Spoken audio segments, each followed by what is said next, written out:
मन है सिद्ध गुणों के प्यारे सज्जनों को, माताओं और बहनों को भी आरती नमन।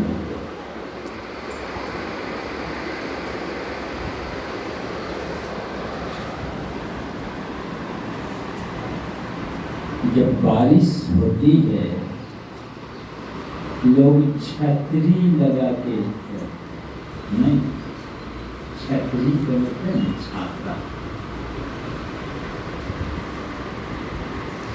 तो पानी की बारिश होती है तो उसमें भी छतरी की आवश्यकता है। और अभी नरेंद्र बाबू बार बार कहते कि अमृत की वर्षा होगी।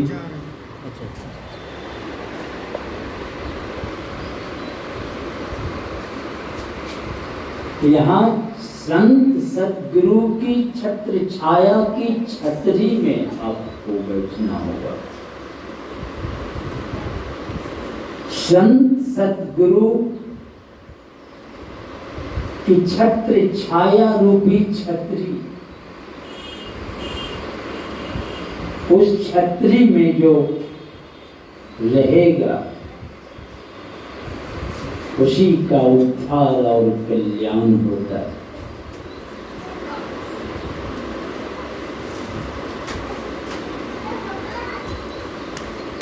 तो गुरु की छतरी के नीचे गुरु की सेवा, सबसे बड़ी सेवा है आज्ञा शमनास साहिब सेवा। गुरु की क्या आज्ञा है?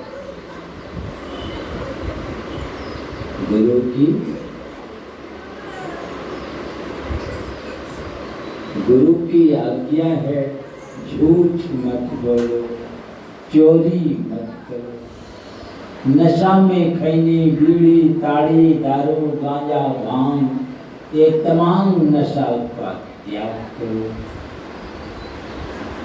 अहिंसा में मांस मछली अंडा का भोजन ना करो। नहीं खाते हैं मांस मछली अंडा वगैरह, बड़ी अच्छी बात। खाते तो नहीं है पर दूसरे का टांग खींचने का काम करते, दुख देने का काम करते, ये क्या? ये भी हिंसा। इसलिए खामखा, यदि खामखा इसलिए कहता हूं, अब कोई खामखा घर घुस जाए, खामखा बॉर्डर पार करके आ जाए दिल्ली पर चढ़ने पर, तो वहां क्या करना? अब खामखा घुस गया है तो हम अगर इधर से कुछ करते हैं तो आपके लिए पाप हो जाएगा। नहीं, वहां देखना ही पाप है। वहां उसको बॉर्डर के पार भेज देना है। नहीं माने तो दुनिया के भी सीधे पार।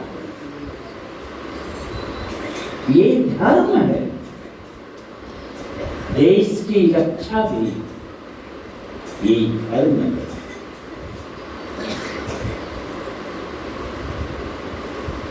तो खामखा किसी को कष्ट ना दो।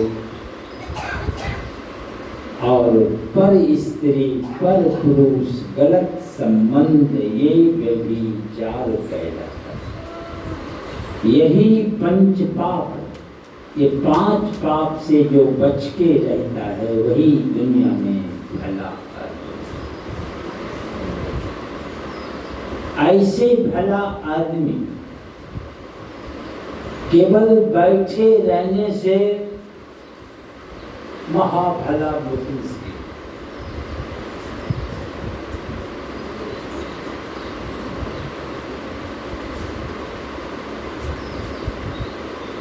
तो गुरु के शरण में जाए, उनसे युक्ति व राज व भेद को लेकर क्या करना है,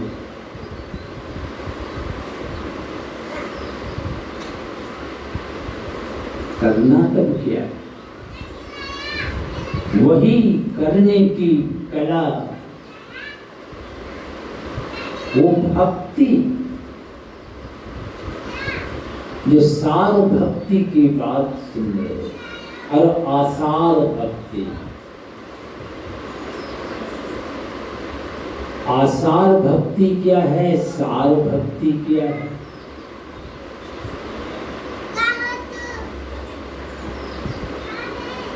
इस इंद्रियों के साथ रह के जो आप भक्ति करते,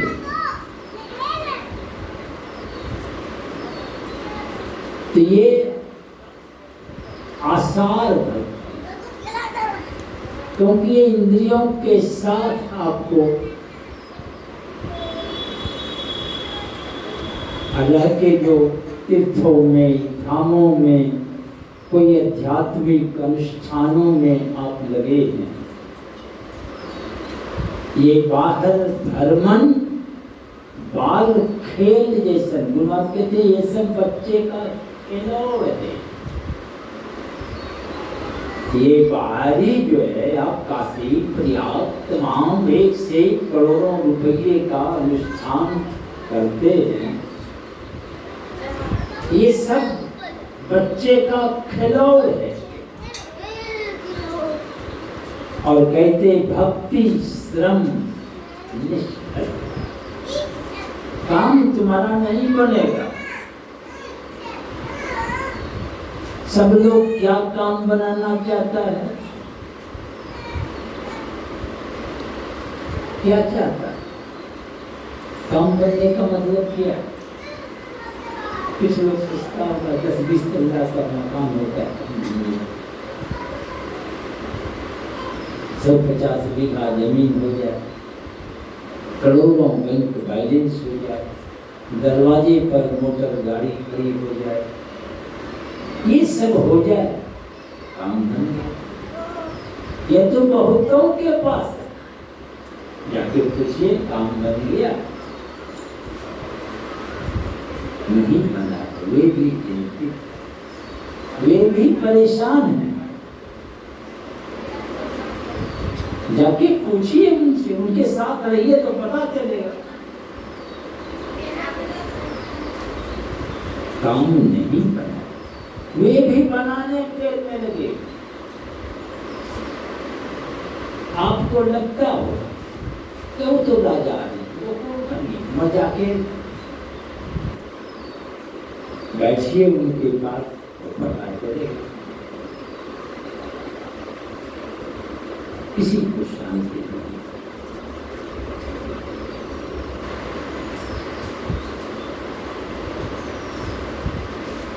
तो ये बाहरी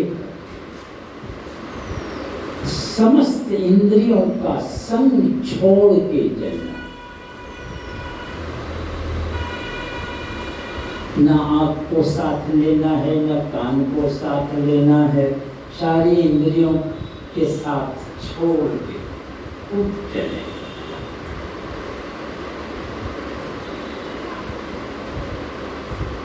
तो ये कैसे छूटेगा?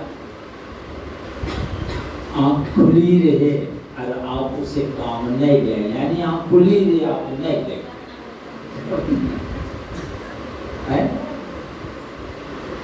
कान खुला है, कान का क्या काम है? शब्द को ग्रहण करता है। अब शब्द तो जा रहा है, आप नहीं सुनते। इसी तरह सारी इंद्रियां को छोड़ के आप को चल देना।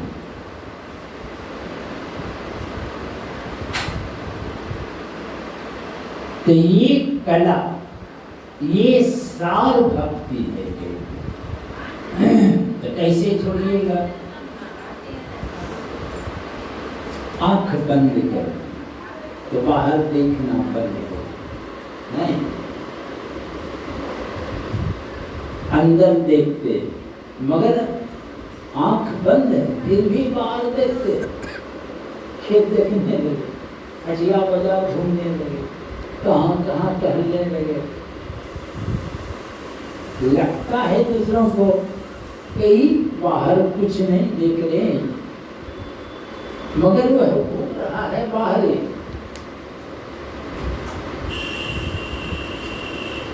बाहरे भ्रमण चल रहा है, आप बैठे हुए और बाहर घूम रहे हैं। तो बाहर कहाँ घूम रहे हैं?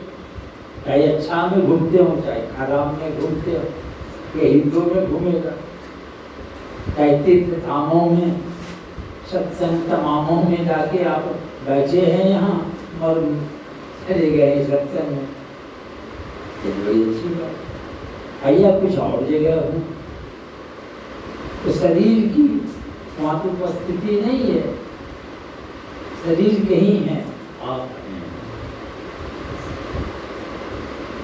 तो यही अच्छा या खराब में आप बैठे हुए और बाहर एक से पुण्य कर्म हो रहा है, एक से पाप कर्म हो रहा है, दोनों का फल अलग अलग, एक स्वर्ग ले जाएगा, एक नरक ले जाएगा, दुख में पहुंचाएगा, एक सुख में, ये होता है। और यही दो काम में सब लगे रहते हैं। इसलिए महर्षि वेद व्यास अच्छा ने पुराण की रचना की। पहले तो 17 पुराण की रचना की, तसल्ली ने, फिर अंत में भागवत महापुराण। पुराण तो 18 है, मगर तसल्ली नहीं हुई। तो वे सारे पुराणों को मत करके 2 शब्द निकाले, निचोड़। यहाँ लाखों शब्द है, सब को मत करके 2 वचन निकाले। अष्टावक्र जो है वो, अब अष्टादश पुराणेषु व्यासस्य वचनम द्वयम्, 2 वचन निकाले। क्या निकाले? परोपकाराय पुण्य, पापाय फलति। दूसरों का उपकार करना, दूसरों का भला करना, यही पुण्य का। दूसरों को दुख देना, ये पाप करना। और यही दुनिया में हर व्यक्ति अच्छा है, मैं दौड़ रहा और कहाँ दौड़ता है? अच्छा खराब छोड़ के बीचे भी दौड़ने वाला किसी को पता भी नहीं है। बहुतों को, बहुत ऐसे बिरले हैं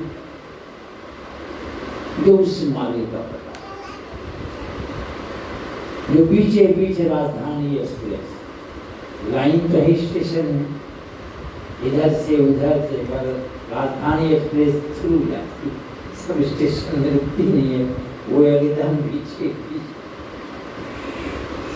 चली जाती। तो आपको क्या करना है? तो ये भक्ति की बात आप सुन रहे, इसलिए हमारे गुरु महाराज कहते हैं, आहो भक्त सार।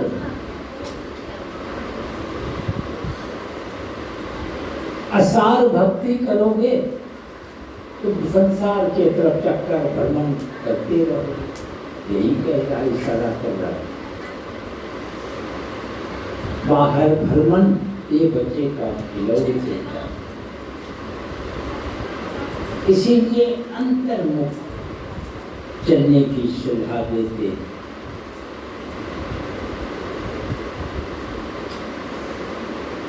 तो अंदर चलने के लिए तो जाना पड़ा, बाहर चल करके क्या नहीं पहुंच सकेंगे?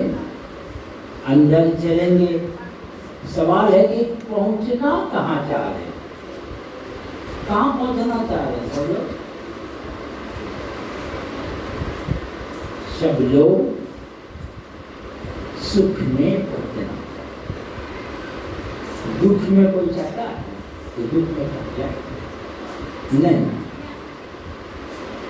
तो बाहर जो दौड़ेगा आज तक कोई सुख में नहीं पहुंच सका। बाहर दौड़ने वाला आज तक कोई सुख में नहीं पहुंच सका। अंदर चलने वाला अब बाहर और अंदर ये दो दौड़ जाए तो अरबों वर्ष हो गए सृष्टि को, अरबों अरब लोग आए, एक भी आदमी ऐसा अब तक कहने वाला नहीं हुआ कि बाहर दौड़े बहुत बटोरे हमारा काम बन गया। एक भी इतिहास के पन्ना पर आप दिखा सकते हैं एक भी उदाहरण कि बाहर दौड़े बहुत बटोरे बहुत बनाया अब काम बन गया। आज तक एक भी ऐसा करने वाला नहीं हुआ। जो अंदर गया, बहुत लोग गए अंदर, लाखों, ये लाखों लोग भी अंदर जाने वाला, लाखों में एक भी ऐसा आज तक कोई कहने वाला नहीं हुआ। क्या नहीं कहने वाला, ध्यान से सुनिए, कि अंदर गए और काम नहीं बना। जो भी गए कहना पड़ा कि काम बन गया। एक भी ऐसा करने वाला अब तक नहीं हुआ कि अंदर गए और काम नहीं बना। फैसला जो बाहर गया सब झक मार के गया, जो भीतर गया संतुष्ट हो गया, काम हो गया। जाना तो सबको है, घंटी तो सबकी गुजरी। कभी साहब के पास भी आ गई वाले पीछे लो,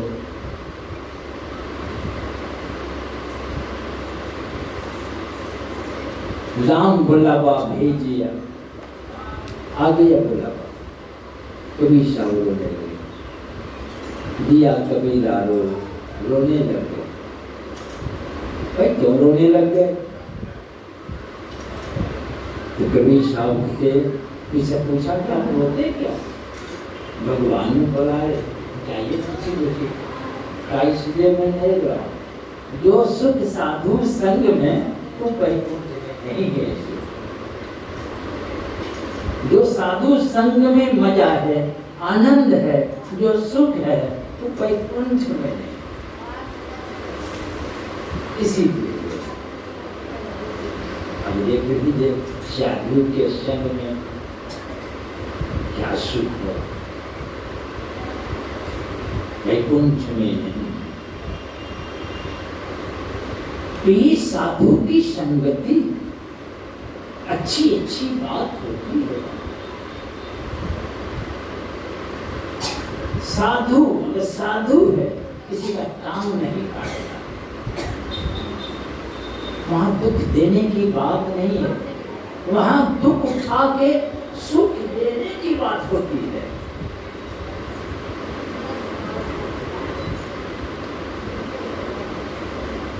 कितना हो आप दुख दें, मनुष्य के हृदय में ये बात आती नहीं है। तो ऐसा कर रहा है तो बदला लेने की भावना नहीं है।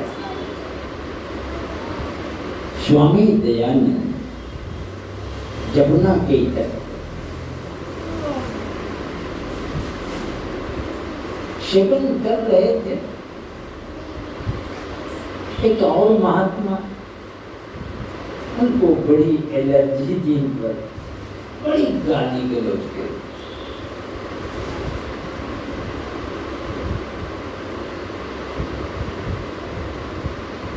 तो कोई भक्त एक टोकरी फल पहुंचाया स्वामी दयानंद। तो स्वामी दयानंद जी महाराज अपने सेवक को कहा एक टोकरी महात्मा को दे।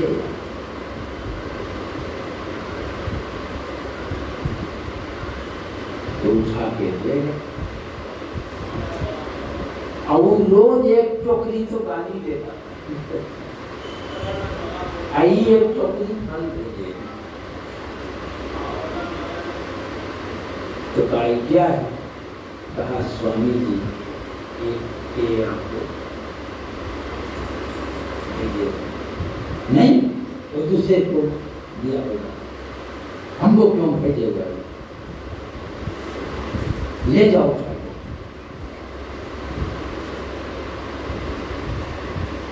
तो लौट गए। ये स्वामी कहते नहीं, ये होशी का महाराज आप ही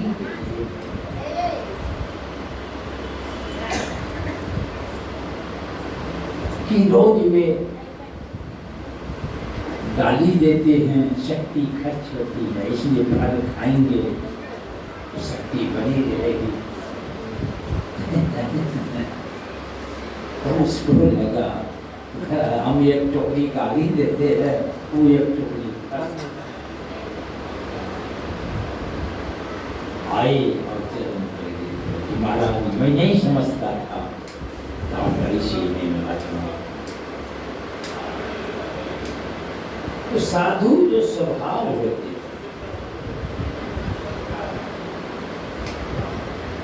स्वामी दयानंद पूना गए, 21 दिनों का अनुष्ठान था वहां उनको प्रवचन करना। प्रथम दिन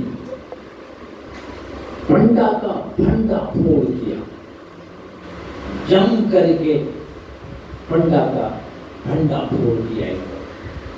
अब ब्राह्मण सबको लगा ही हमारा हम ही लोगों का धंधा ही चौपट करेगा। आपस में विचार किया, इनको डंडा मार के यहां से खदेड़ के भगा दो। एक ब्राह्मण है, हमें लोगों का धंधा ही चौपट करेगा। पर किसी में हिम्मत नहीं, क्योंकि स्वामी दयानंद शरीर से भी बहुत वरिष्ठ थे।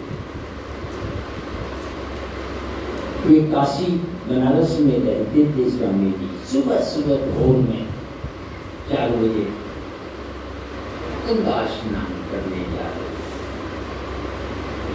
हाथ में कमंडल है, पैर में खड़ाऊं है, बड़े बदन है, गंगोत्री कंधे हैं, एकदम मस्त जा रहे हैं गंगा स्नान करने। 2 खलीफा कुश्ती लड़ते, ये दोनों भी गंगा स्नान करने निकले तो दोनों की दृष्टि गई स्वामी जी के ऊपर। तो दोनों आपस में बोलते, देख रहे हो भोंक बतासा जा रहा। हाँ, भोंक बतासा। तो स्वामी जी सुनते लिए और उलट कर देखा पर कुछ बोले नहीं।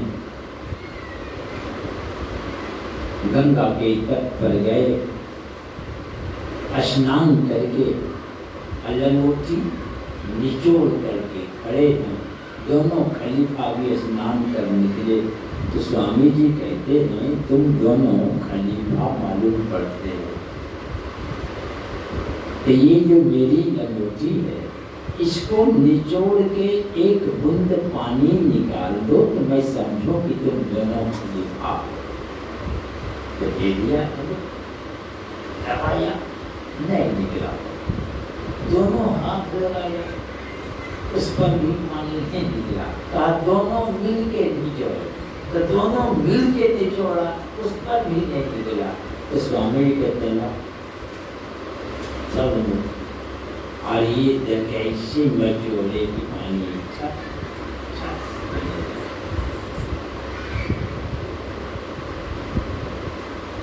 देख करके वो दोनों किसी चीज को इस तरह निचोड़ दिया था, उसे ज्यादा ताकत लगाती तब न निकलेगा। तो दोनों नहीं निकाल सके तो स्वामी जी निचोड़ के दिखलाए। वो दोनों को लगा कि नहीं, भोंक नहीं है, एकदम ठोस है, एकदम ठोस है। ऐसे स्वामी जी पूना में प्रथम दिन पंडा का फंडा फोड़ दिया, जोरदार प्रवचन किया। तो पंडा लोग आक्रोश में आ गया, हिम्मत नहीं हुई। जैसे कोई मजबूत कुत्ता के पीछे 10 कुत्ता दौड़ जाता है, तो आप देखे होंगे कि मजबूत कुत्ता ऐसे देखता है तो सबको दबा उधरेग भी जाता है। और दूर से ही अगला पैर खपरता है, पिछला पैर से गद्दा धर्रा पत्ता उड़ाता नहीं, हिम्मत नहीं होती वहां जाए, जानता जाएंगे तो क्या होगा, इसलिए उसे जाएगा नहीं, दूर से ही झाँव झाँव करेगा, खपोरेगा, पत्ता उड़ाएगा। वैसे किसी में हिम्मत नहीं हुई कि स्वामी जी को डंडा मार के भगा दे। तब क्या किया वो लोग, एक आदमी का माथा छिलवा के काली चूना पोत दिया, एकदम विभत्स रूप बना के गला में जूते की माला पहना दिया और एक गधा पर बैठा के पीठ पर भोग लगा दिया। ये स्वामी दया और गली गली घुमा रहे हैं। 50 लोग हैं, बच्चा सब है, नारा लगा रहे स्वामी दया। एक भक्त की दृष्टि पड़ी, तो भक्त की जब दृष्टि गई, क्या है, देखते हैं गधा पर एक आदमी को माथा मोड़वा के काली चूना पोत करके बड़ा विभत्स रूप बना दिया है, पीठ पर लिख दिया है स्वामी दयानंद। वे आए स्वामी जी के पास, कहते हैं महाराज आपकी आज्ञा हो तो इन लोगों को सबक सिखा दूं।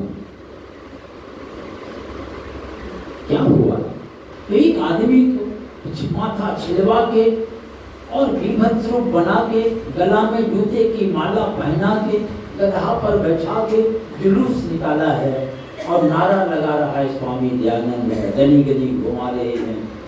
तो महाराज अगर आपकी आज्ञा हो इन लोगों को सबक सिखा दूं। तो स्वामी जी बड़े प्रेम से कहते हैं सबक सिखाना नहीं है, सबक सीख लो। महाराज इस तरह घुमाया जा रहा है, अगर आपकी आज्ञा हो तो सबक सिखा दूं। स्वामी जी बड़े धैर्य से कहते हैं सबक सिखाना नहीं है, सबक सीख लो। तो क्या सीखना है महाराज? स्वामी जी कहते हैं असली दयानंद यहाँ है, नकली को न घुमाया जा रहा है, नकली दयानंद को न घुमाया जा रहा है, असली तो यहाँ बैठा हुआ है। वैसे ही हम सब लोग भी अगर नकली भक्त बने रहेंगे तो आपको भी 84 की गली घुमाया जाएगा। असली भक्त रहेंगे कहीं भी, क्या वो 84 घूमेगा? वो असली जगह बैठा हुआ है, किसी की हिम्मत नहीं होती है देव और जमदूत पहुंच जाए वहां। नकली भक्त कितनों सजा लिए हों, कितनों मुखड़ा बना लिए हों, मत घूमिएगा 84, कोई बचाने वाला नहीं है आपको। इसलिए असली भक्त बने, और असली भक्त बनने के लिए आहो भक्ते सार भगति करी, आसार भगति करी तो संसार की 84 भर मत रही, ये कहिए। और भक्ति भी करोड़ों करोड़ लगाया श्रम, सब हाथ लगेगा नहीं, सब व्यर्थ चले जाएंगे। इसलिए कहते हैं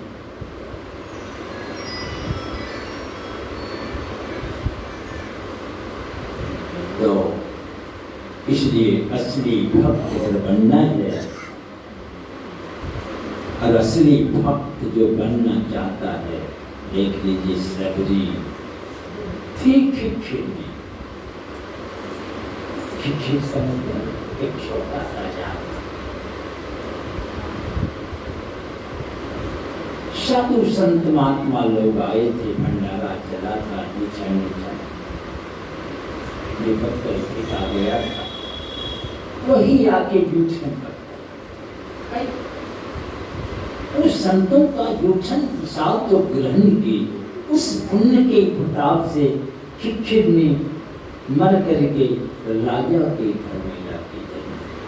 अब राजकुमारी हो गई, वहां धीरे धीरे सयानी हो गई, अब शादी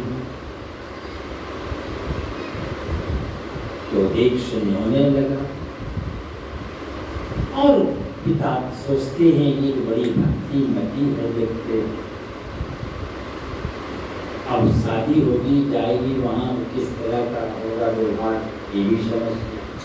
तो इनके पिताजी कहा देखिए बड़ी पूजा पाठ करती है, बड़ी भक्ति मती है, इसलिए वो जाएगी वहाँ, इसलिए किसी तरह की व्यवधान न पूजा पाठ करने, कोई भी संत महात्मा आ जाए बड़ी सेवा करती है। तो वे राजा भी समझदार हो गए, अच्छा की शादी हो गई, चली गई, रानी बन गई। मगर राजा घर है, जहाँ तहाँ ऐसे तो नहीं चले जाएंगे, सत्संग है चले आए। अजो बड़े घर के वो लोग सोचने लगे, तो इधर उधर जाने में अब मीराबाई ये भी राजघराने की, मगर सत्संग में जाना मुश्किल। सास कहे कुलनासी कि कहाँ चली जाती है साधु संग, कुल की नाक कटाएगी, प्रतिष्ठा चली जाएगी, उनके जेवर रन उनको लगा इसको मारिए देना, तो मारने का उपाय बचाया, जहर तक दे दिया, जहर रोक भी मरा नहीं। क्या करके भेज दिया भगवान का प्रसाद।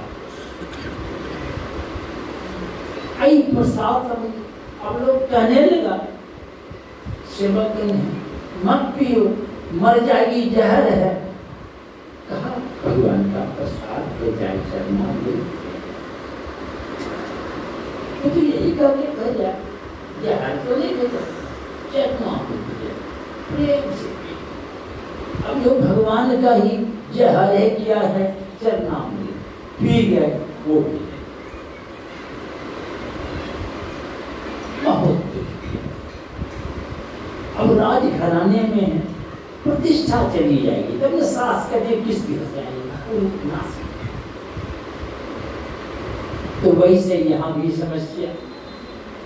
अब कोई साधु संत आवे तो अपने हाथ से उनकी सेवा करते। एक पहुंचे भी संत आ गए, सेवा से बहुत प्रसन्न हो गए।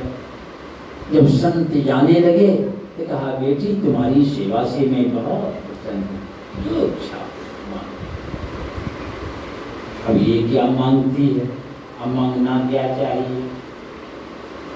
अगर आप ही लोग को कहने लग जाए जो इच्छा है मां, तो जब लिख मांगिएगा क्या तो ठीक नहीं,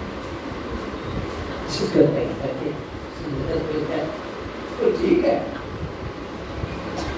अरे एक नौजवान एकदम काला है, वो एक दिन क्रीम लगा रहा, हम देखेंगे, हम कहा करे ये क्रीम क्यों लगा रहे हो, ये जरा भैंस वाला चमड़ा कहीं ना कुछ सफेद होने वाला।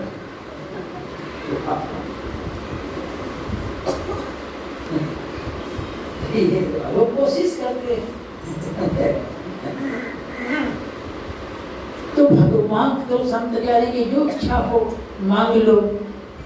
ये क्या मांगती है, कहा मैं मर जाऊं। संतों को लगा कि भाई क्या करे, कहा मैं मर जाऊं और मर के नीच घर में चली जाऊं और देखने में तो पुरपुरी हो। ये मांग रहे संत कहते हैं कोई वरदान है, ये तो साफ है, साफ नहीं प्रभु आप देना जो चाहते थे यही कि मैं मर जाऊं नीच घर में चली जाऊं, देखने में भी एकदम नहीं हो।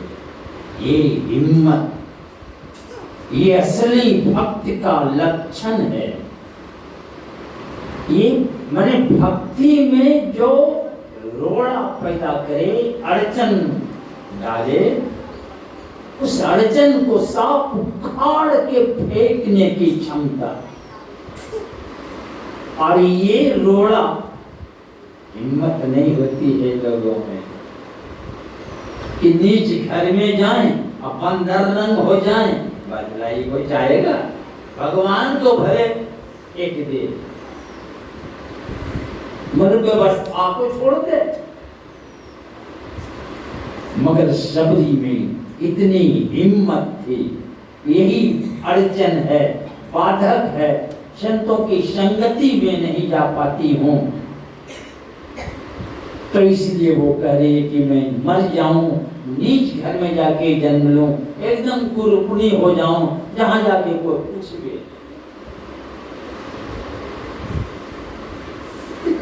मस्ती तुम्हारी ऐसी इच्छा है। तो वो मर के चली गई, वही नीच भील परिवार में जाके कुरूपणी हो गई, और वहां भी धीरे धीरे धीरे शयानी हो गई, वहां फिर शादी, कहीं जाओ शादी हो। पति आए, अब आजकल के जैसा तो नहीं है कि लड़का खुद गए देखने। और इधर राम जी भी गए हैं, दोनों की मुलाकात हुई है, पर गुरु जी के साथ अकेले। यहाँ शादी नहीं हुई है, यहाँ होटल बाजी सब चल रहा है। अभी भी 2-4 वर्ष की बात, शादी हुई नहीं, आया दोनों बैठ के हमारे पास फोटो खींचा, क्या शादी होने वाली है। अभी देखिए सुने, अभी डेट निश्चित ही नहीं है। तो वो कह रहा है लड़का की माँ कि बाबा बहू मिली, हम उसको पहचानते हैं, हमका बहुत अच्छा बढ़िया है। देख सुनो के जाया यही शादी है, तो हम भी किसी में कभी जिट्टो कर दिए तो भाई दोनों प्रेम है, वही जाए अच्छा।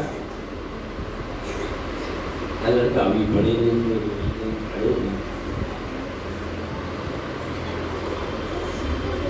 तो वो सबरी एकदम ग्रुपनी हो गई, शादी हो गई, वहां भी लेके जा रहे, लड़का रास्ता में देखा, जंगल का माल देखा है, घूम के भूतनी को ले जाएंगे, भूतनी को लेकर गाँव का बच्चा बुजुर्ग सब करेगा। ये भी सोच रही है कि किंग छटने जा रही है, ये भी धीरे धीरे जा रही है, आओ छोड़ दे बात, छोड़ने की दोनों के अंदर बात। ये सोच अलग है और वो सोच अलग है। लड़का छोड़ के भाग गए, भूतनी समझ के आइस धीरे धीरे भरे निकल जाए। आइए भाग के अब कहाँ जाएगी, ये चली गई मातन ऋषि की कुटिया की तरफ। हिम्मत नहीं हुई वहां जाए, ये चोरी करने लगे, चोरी करने लगे। क्या चोरी करने लगी, सेवा की चोरी। सब सेवक सोए हुए हैं, आई जाके 12 बजे रात में झाड़ू बहार लगा के लकड़ी व्यवस्था करके पानी एक रोज दूर सेवा करके चले जाते, तो छुप करके रहा, पकड़ लिया, ले गए गुरु जी अभी तो ठंडा कांप रही है। अभी अंतर्यामी महात्मा कहते बेटी तुम घबराओ नहीं, तुम्हारी सेवा से मैं बहुत पसंद, चिंता मत करो, तुम यही हो। अब चेला सब सोच रहा है ये भूतनी है, और लोग सोचा कि माँ डरा है सब, और गुरु जी खुश है उसके। गुरु जी तो देख रहे, अरे हरिया सा दे रहे, काले काली के लुछा जो हुए, मगर सेवा की भावना तो का यही तो। अब वो गुरु जी की आज्ञा हो गई, आदेश, अब वही उड़ाने लगे, भजन भेद बता दिए। अब गुरु जी जब सही छोड़ के जाने लगे, तो कहा कि सबरी तुम इसी कुटिया भगवान मत्तन ऋषि चले गए और सबरी कुटी में रहे। अब सब जानते हैं बड़ी समस्या, बहुत दुख दिया, पानी तक पीने नहीं देता तालाब। तो ये समस्या झेल कर और वो भगवान की प्रतीक्षा कर रहे हैं। मत ऋषि क्या कहे कि तुम इसी कुटिया में रहे। अरे भाई कुटिया में कहीं से चल के भगवान आएगा? भगवान तो आया राजमहल में पहले, तो क्या हुआ राजमहल में खड़मंगल दशरथ जी भी राम राम करते थे, आराम हो गए इसके आगे। वही राम आए हैं चल के कुटिया में, तो क्या हो जाएगा उद्धार? ये जो पहले से जो भक्ति की पराकाष्ठा पर पहुंच चुकी थी, सर्टिफिकेट देने आए थे क्या?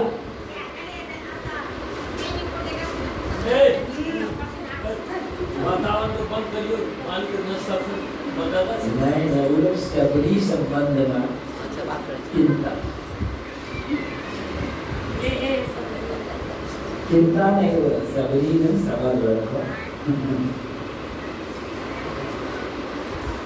तो सबरी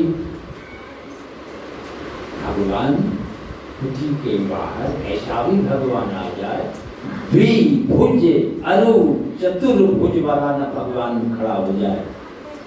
चार भुजा छोड़ो अष्टरु अनंत भुजा लिए न पर्याप्त हो जाए। क्या कहना मिलेगा? हमारी मार्ग करे अष्टरु अनंत भुज, इतनी भुजा वाले भगवान जिनकी भुजा की गिनती नहीं कर सके, कैसा होगा वो? वह भी खड़ा हो जाए सामने, ये रूप रंग सब ये कहते थे सब धोखा हो, धोखा बेड़ा पार होने वाला नहीं लगता, ये सब धोखा देने वाला है। कैसा भी रूप प्रकट हो जाए, अरे इस कुटिया के भीतर भगवान जब प्रकट होता है तब कल्याण होता है। तो मतंग ऋषि क्या करेगी? इसी कुटिया में रहना। उन कुटिया में, ये शरीर पीड़ित कुटिया में सब लोग रहते हैं। हम लोग भी इसी कुटिया में 3.5 हाथ की कुटिया, एक हाथ में 2 बित्ता, तो 3.5 हाथ में 7 बित्ता, एक बित्ता 12 अंगुल का, बरसते 84 अंगुल की एक कुटिया है। 84 को पार करने के लिए मिला है हम लोगों को। ये 84 अंगुल की कुटिया में पर सबरी चौखट के पास खड़ी होकर प्रतीक्षा करती रहती थी कब प्रभु आए। और हम सब लोग कुटिया में कहाँ रहते? हम लोग भी यही चौखट के पास। आप भी प्रतीक्षा करें।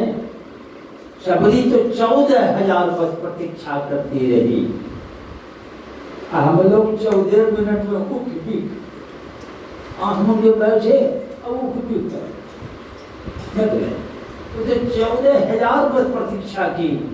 और आप इस कुटिया में हैं, यही चौखट के पास आप भी हैं, आप भी प्रतीक्षा करें, प्रभु आएंगे। सबरी तो प्रतीक्षा करती रही, आए भगवान, आप भी प्रतीक्षा करें।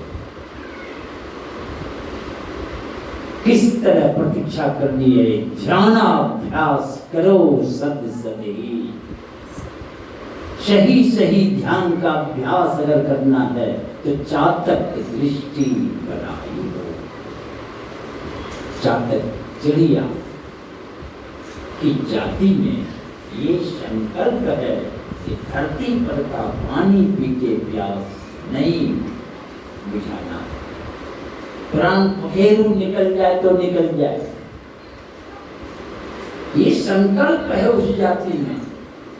अगर समुद्र में गिर जाए, प्यास लगी है तो कट कट कट कट पानी पीने लग जाएगी भैया, नहीं तो चलो भाई खारा जल है इसलिए वो मुंह फेर ले।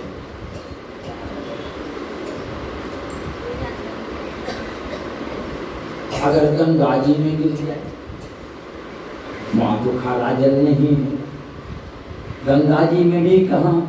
कानपुर के पास, इलाहाबाद में, प्रयागराज में नहीं, गोमुखे में जहाँ से निकलती है धारा। और गोस्वामी तुलसीदास जी महाराज कहते हैं कि उलटी उठाई चोंच, वो चिड़िया मुंह फेर लेती है क्योंकि उस जाति में ये संकल्प है कि धरती पर का पानी पी के प्यास नहीं बुझाए,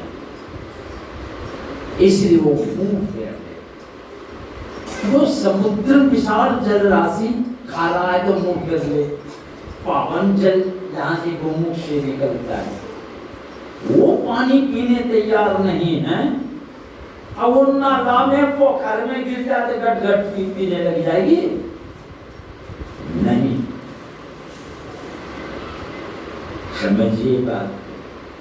वैसे जो साधक हैं समुद्र जैसा विशाल क्यों नहीं माया का सुख रहे सामने, समुद्र जैसा विशाल क्यों नहीं हो, मुंह फेर लेते। गंगा जी जैसा पावन झलमलाता हुआ क्यों नहीं सामने आ जाए, उससे मुंह फेर लेते हैं। नाला घर में गिर जाए, ये संसार के तमाम विषय भोग नाला में जाके मस्त हो जाएंगे वे। साधकों की दृष्टि कैसी होती है, ये तमाम से मुंह फेर करके तब कहाँ का जल पी के प्यास बुझाती है। स्वाति नक्षत्र में जो काला बादल घिर है, आकाश में बादल घिरता है, उसी में एक वही जल बूंद टपकता है, वही जल पान करके प्यास बुझाती है। तो भक्त आंख बंद कर अंदर देख लीजिए, उसी में एक जब प्रतीक्षा करे आप, वो बूंद टपकेगा, वो बिंदु रूपी बूंद का पान जो करेगा उसकी प्यास बुझ जाएगी। बिंदु ध्यान सबके मन मान लेता है। क्या है उसमें रस, कबीर साहब कहते बिंदु ध्यान सबके मन माना, मान लेता है सबका। तुम बैठो आत्म मस्ताना, यही दृष्टि संसार के तमाम ख्यालों से हट के दो नयन बीचों बीच सन्मुख एक टक जो ताकता रहेगा, खुशामद नहीं करना पड़ेगा। हमारी बात कहते हैं आप ही वह बिंदु जल के पट गिरा निर्खत रहो, अपने आप चमचमाता हुआ प्रकाशमय बिंदु,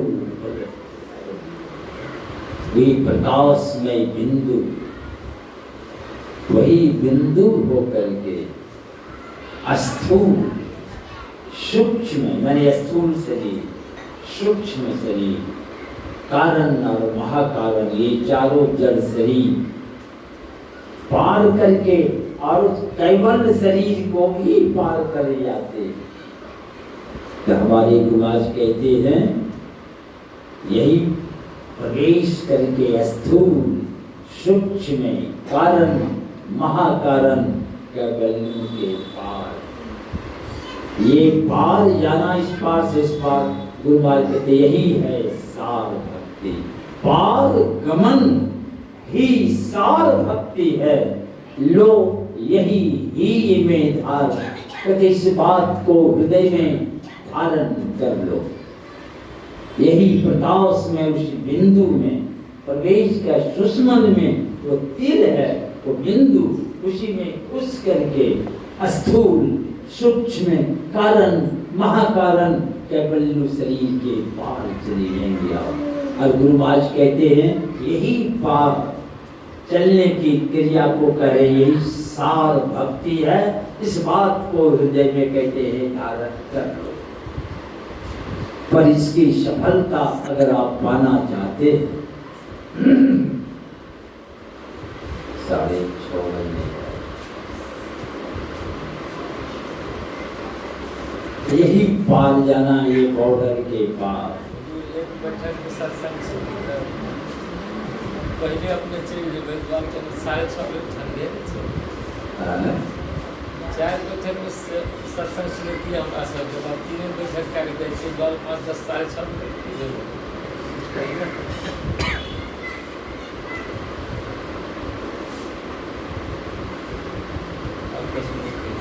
9 6 आगे की 9 6 6:30 और 9 6 यही 9 द्वार वाला शरीर, इसी से सिमट के 6 ये छठी चक्र में आप सिमट के केंद्रित हो जाएंगे तो ये 9 6 हो जाएगा। 9 6 माने क्या होता है? राफ साफ एकदम फैसला। यही 9 द्वारों से सिमट कर जाने से सारी इंद्रियों से चेतन धारा सिमट के ये छठी चक्र में, और ये छठी चक्र में जाके क्या होगा? एकदम मोक्ष। तो वहां जाएगा ये दोनों दृष्टि एक हो जाएगी। तो 9 2 और 11 जो है इंद्रियां मन 11वां, तो 9 2 11 यानी आप एकदम फरार हो जाएंगे। 9 2 11 माने भाव जाते एकदम राफ साफ भी होगा और सदा के लिए इस दलदली से आप बाहर निकल जाएंगे, श्री सद्गुरु बाहर चले जाएंगे आप। यही है सार भक्ति। पर इसकी सफलता अगर पाना चाहते हैं, यही सारे संत कहते हैं, ना वीरतो दुश्चरितां ना शांतो ना समाहितः ना शांत मानसो वापी प्रज्ञा निर्णय मापनुया। जो पाप कर्मों से अलग नहीं है, विरक्त नहीं है, उस शांत पद में समा नहीं है। वो घुस नहीं सकता है, वह प्रवेश नहीं कर सकते आप। अरे यही असली मंडप है। अभी नाम धुन चल रहा था रामनवमी के अवसर पर बहुत जगह घूम रहे हैं, कीर्तन चलता है और जगह जगह पर अखंड कीर्तन बोला जाता है। अखंड, इसका खंड नहीं है, बट खंड तो 250 रुपया करता था। असली अखंड कीर्तन कहाँ है? यही मंडप। यहाँ तो वीडियो पीके गानों खींच के तालियों पीके जाते मंडप में हरे राम हरे कृष्ण गाते जाते। यहाँ मंडप में यहाँ ताली दारू पी करके आप प्रवेश नहीं कर सकते हैं। यहाँ बड़ा एकदम पाक साफ होके आप प्रवेश कर सकते हैं, लेकिन नो राम। और इस मंडप में जाएंगे, वो राम का धुन सुनेंगे आप, वो अखंड है।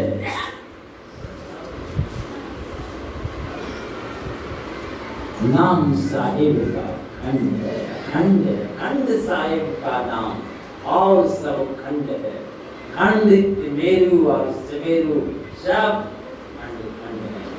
एक परमात्मा का वो साहिब का नाम अखंड कीर्तन। वहाँ अखंड कीर्तन आप देखेंगे, सुनेंगे आप, बहुत क्षति सो राग आपके इस मंडप में जाए अखंड कीर्तन जब जाए।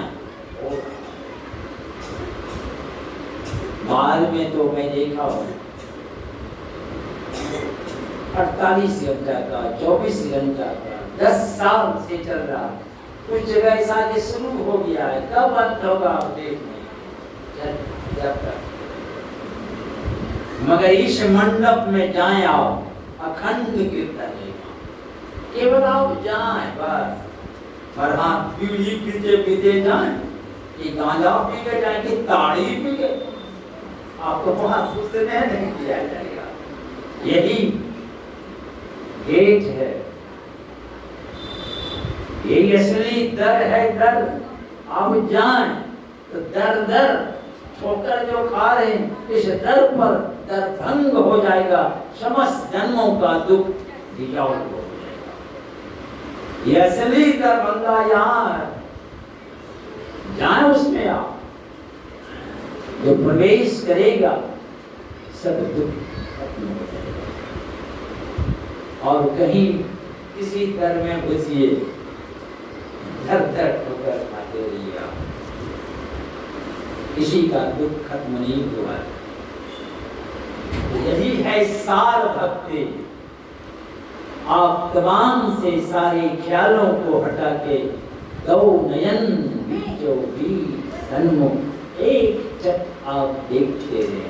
आपको मिलेगा वहां सहारा, ज्योति नाद का सहारा मिलेगा। ब्रह्म ज्योति ब्रह्म ध्वनि को दरी दरी ले चेतन आत्मा। तन में बिल बाँचो तन पाला, या पाओ आप प्राप्त करेंगे। इसलिए असली भक्ति है अंतर्मुख चलना। ये आंख बंद कर दुनिया के तमाम ख्यालों को छोड़कर दो नयन बीचों बीच युक्ति को समझकर आप देखते रहें। खुशामद नहीं करना पड़ेगा। चमचमाता हुआ वो बिंदु जो प्रकट होगा वो क्या है? वो परमात्मा की छवि है, सामने प्रकट होगा और उसी में प्रवेश करना पड़ेगा। गुरु महाराज तो कहे कि सुख सिंधु की खिड़की, उस खिड़की पर एक बार तो चलो, उस पार की व्यवस्था को देख लो। इस पार की व्यवस्था में सब लोग हैं नाम सुन के जीते, और कहते एक बार उस झरोखा पर चलो और उस पार की व्यवस्था को देख लो। जो झरोखा से जाएगा कभी छठी नहीं मारे, जीवन उसका सार्थक और सफल होता है। इस बार कितनों कुछ हो जाए झक मार के ही मरता है। इसीलिए सारे संत लोग कहते हैं कि चलो सुख सिंधु की इस खिड़की पर चलो। सुख का सागर है उस पार, जीवन सार्थक सफल होगा। बीच में ही मर गए चिंता की बात नहीं है। बार बार मनुष्य शरीर मिलेगा आपको, हर जन्म में ध्यान करेंगे, अंत में आप इस दौलत के पार जाएंगे। कैसे जाएंगे, क्या करना है, तो फिर आप सुनेंगे, समझेंगे। बोलिए श्री सद्गुरु महाराज की।